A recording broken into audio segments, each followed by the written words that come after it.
Hello everyone. You're watching End Time Counterpoint. My name is Dan. Thanks for tuning in today. Since I've been talking about the second coming of Christ in the previous two videos, I thought that I would continue that theme today. And I want to, in particular, talk about the days of Noah and the days of Lot that Jesus Christ himself mentioned in the book of Luke, chapter 17. Now, what we have to ask ourselves is what could possibly be common not only between the days of Noah and Lot, but then what could be in common with Christ's own return? Well, he does tell us, and there's a very simple phrase in there, and I think you'll see it as we go through today's discussion.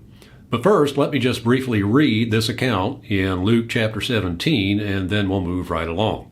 In Luke 17, verse 26, Jesus says this, "And as it was in the days of Noah, so shall it be also in the days of the Son of Man.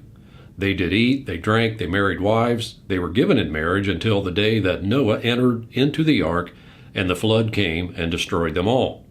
Likewise also, as it was in the days of Lot, they did eat, they drank, they bought, they sold, they planted, they builded. But the same day that Lot went out of Sodom, it rained fire and brimstone from heaven and destroyed them all. Even thus shall it be in the day when the Son of Man is revealed." Now, first of all, like I said, we have to ask ourselves what is common between the days of Noah and the days of Lot. And I've heard a couple preachers in the past, they think that what Jesus was talking about was overindulgence and just, excessive eating and drinking and just giving in to one's basic pleasures. But again, I don't think that's what Jesus is talking about. What he's referring to are normal, everyday activities. And in fact, many of us do the same thing today. Every day we eat and drink. Every day we go to work to get money, to buy things at the store. And so these are all just normal activities. And Jesus is observing that that's what they were doing at the time. And the reason he's talking about that is because when you think this particular day that you're in right now is going to be just like any other day, then that means that your guard is down, that you're not expecting any kind of big surprise, right? Today is just going to be a normal day. We're going to get up, we're going to eat, we're going to drink, we're going to buy, we're going to sell, somebody's getting married today, and so on. And so Jesus is talking about just normal everyday activities in which people would not suspect a thing. He's using Noah and Lot as examples. Now, he says very specifically that the day that Noah entered into the ark is the very same day that the floods came and destroyed them all. He very specifically says that on the same day that Lot was dragged out of the city by angels, the fire fell on Sodom and Gomorrah and destroyed them all. Now that's very important to understand because these people were going about their normal activities, but had no idea in the days of Noah that the flood was coming that day, or in the days of Lot, that the fire was coming that day. They were all just treating that day as a normal and usual day in their lives. But Jesus says that on the very same day that Noah entered the ark, the floods came, and on the very same day that Lot went out of Sodom, the fire fell. And then he says, even thus shall it be in the day when the Son of Man is revealed. What's he trying to tell us? Well, he's trying to tell us that even on the day that he returns, people are going to be going about their normal daily activities with no thought that today could be the one day that is going to be unlike any other day in human history. On the same day, we are going to see the heavenly signs and all those things coming to pass, and then Jesus Christ himself will return. And that's all going to happen on the same day.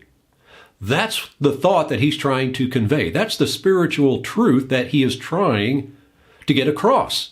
And when he says, "Thus shall it be in the day," that's singular, when the Son of Man is revealed, he's obviously saying that all these great signs and wonders are going to happen on the very day that he returns. So nobody gets any advance notice.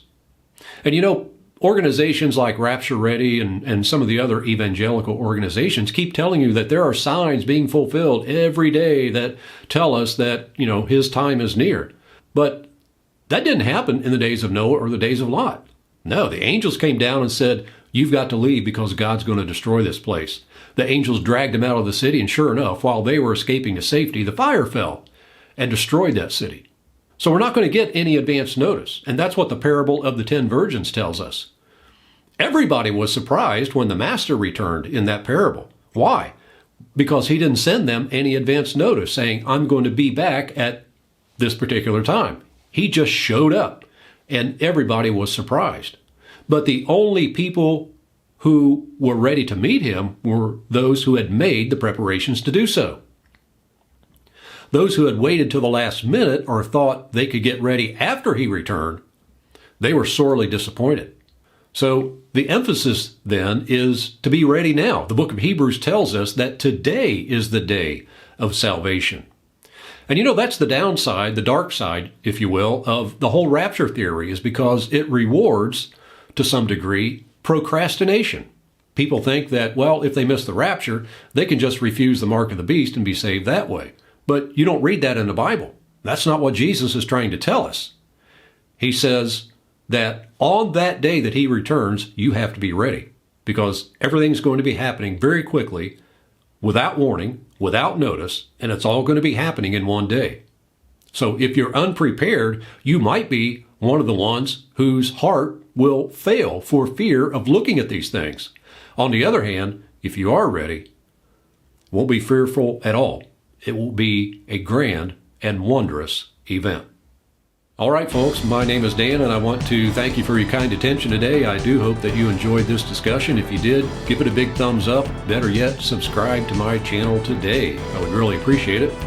Keep in mind also that I have a book available. It is called Blinded by the Rapture. You can find it at Apple Books or Barnes & Noble. Just do a search, and you can get your own copy. So again, I urge you to subscribe to End Time Counterpoint. I would really appreciate it. My name is Dan. Thanks for watching today's video. I will see you in the next episode.